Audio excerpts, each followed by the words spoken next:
Bonjour Céline Barbaro. Bonjour.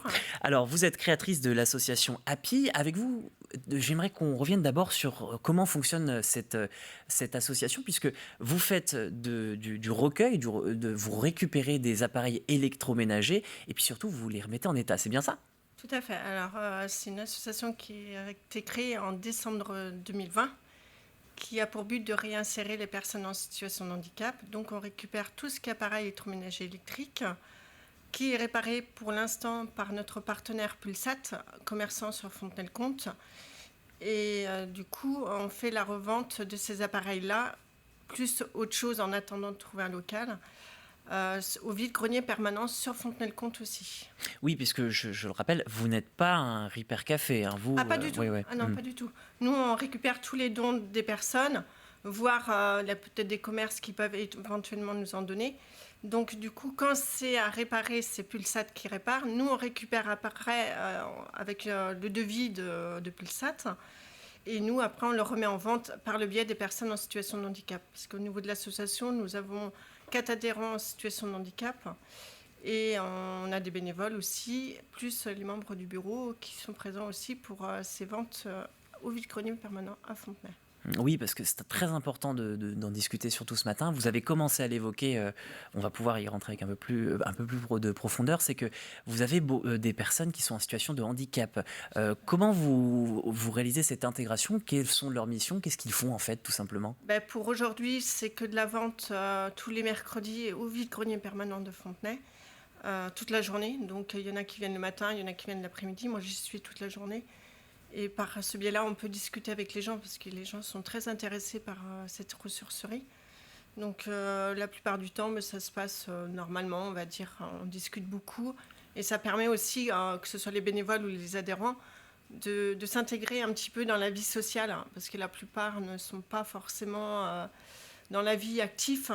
Ils sont souvent chez eux, enfermés, qui ne voient pas grand monde, dans des difficultés financières ou sociales très compliquées.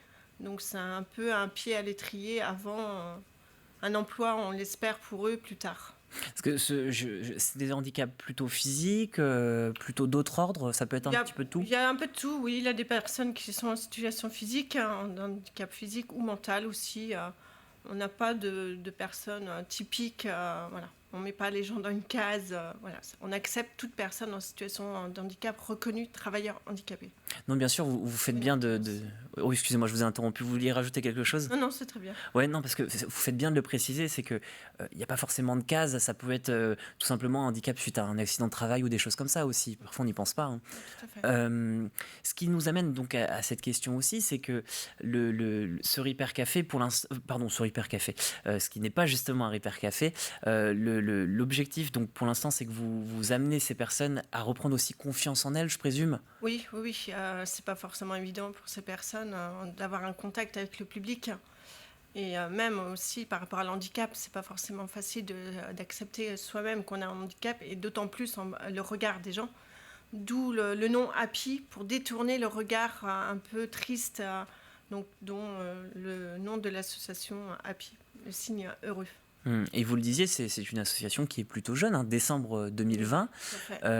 Ce qui m'amène à cette question, c'est que même si vous êtes jeune, vous avez donc plusieurs adhérents. Et est-ce que vous avez noté une observation justement une espèce d'évolution? Est-ce que vous les sentez mieux, tout simplement, au contact des gens? C'est pas forcément facile à dire parce que c'est vrai que c'est tous les mercredis qu'on fait de la vente. Après, moi, je l'ai vu avec le Covid, ça n'a pas été évident parce que les Bien sûr. réunions c'était limité. Donc tout se passait chez moi. Donc du coup, moi j'étais limitée au nombre de personnes. C'est pour ça qu'on n'a pas beaucoup d'adhérents parce que comme c'était chez moi l'activité. Et aujourd'hui, il y en a, oui, ils sont un peu plus souriants, ils sont contents parce que justement, ils travaillent peut-être en tant que bénévoles, mais c'est un travail, ça reste un travail. C'est du temps passé, c'est du temps qu'on consacre aussi aux clients. Et ça, pour eux, c'est très important. Oui, parce qu'avec la crise, parfois, malheureusement, on n'avait même plus la possibilité de sortir de chez soi et Voilà, rien que de ça n'a ressortir. pas aidé du tout. La crise n'a pas aidé du tout. Il y en a qui sont plus en plus renfermés chez eux, quoi. D'autant plus qu'aujourd'hui, il faut le pass aussi. Donc moi, c'est vrai que personnellement, au niveau de l'association, je ne demande pas le pass. On croise les doigts pour que ça dure, hein, qu'on ne m'oblige pas à demander le pass au niveau de l'association. Autrement, il n'y a pas de souci par rapport à ça. Vous, On s'intègre. Et vous le disiez tout à l'heure, vous êtes limité dans le nombre d'adhérents, notamment puisque vous faites ça chez vous, puisqu'en ce moment, eh bien, vous cherchez un local. Tout à fait, on cherche un local sur Fontenay-le-Comte pour que ce soit accessible à tout le monde, comme il y a les transports gratuits. Donc on cherche du 100 mètres carrés à peu près, un loyer modeste de 200 euros pour un premier temps, parce que par la suite, on le souhaite, avec les ventes, de payer un peu plus cher, et éventuellement les subventions aussi. Parce qu'à savoir que dans le sud Vendée, il n'y a pas du tout d'entreprise adaptée. Les personnes sont obligées de faire 100 km, voire plus, pour aller en entreprise ESAT ou en entreprise adaptée. Et du coup, une personne en situation de handicap peut pas se permettre, pour certaines, ne peut pas se permettre financièrement et physiquement aussi. Donc là, c'est un avantage pour eux. Ils n'auront pas des kilomètres à faire, et en sachant que c'est à leurs frais aussi quand ils se déplacent. Les stages, c'est non rémunéré. Donc du coup, ça pose 2 fois plus de complications. Donc l'intérêt de le faire sur Fontenay-le-Comte. Et donc vous voulez le faire sur Fontenay-le-Comte parce que comme vous le disiez, donc il y a cette, j'ai dire un peu ce désert pour l'accessibilité à l'emploi et simplement au transport. Ce qui m'amène aussi à cette question, c'est comment on fait pour vous contacter? Si par exemple je suis devant ma télé et je suis intéressé par votre belle association, votre beau projet, comment je fais pour vous contacter? Alors il y a le site Facebook, Association Happy.